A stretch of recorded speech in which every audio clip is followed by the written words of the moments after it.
At first hearing today's gospel, when we listen to this narrative by St. Matthew, it sounds like a manual composed by a bunch of ecclesiastical clerics in some dried seminary room years and centuries ago.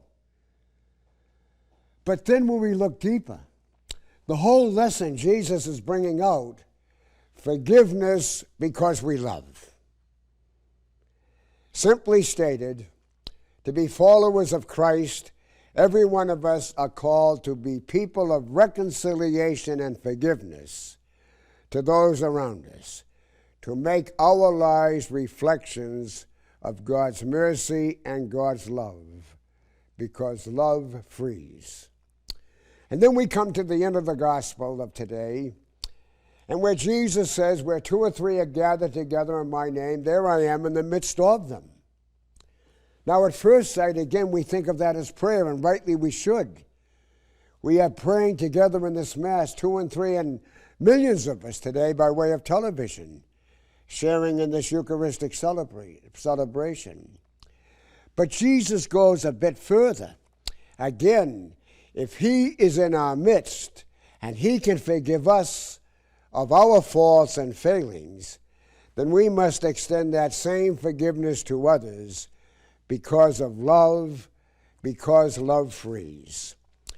Way back in the 13th century, there was a Dominican priest by the name of Father Eckert.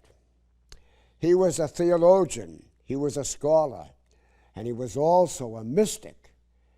And Father Eckert, the Dominican, wrote many short prayers and poems expressing the love of Christ with his all-forgiving mercy and love, and how love frees. And one such poem is entitled, Love Does That, Love Frees. And picture this scene as I quote from his little poem. All day long the little donkey labors, sometimes with heavy loads on her back, and sometimes with worries about things that bother only donkeys. And worries, we know, can be more exhausting than physical labor. And every day, a kind monk comes to her stable and brings a pear or a carrot. But more than that, the monk looks into the donkey's eyes and touches her ears.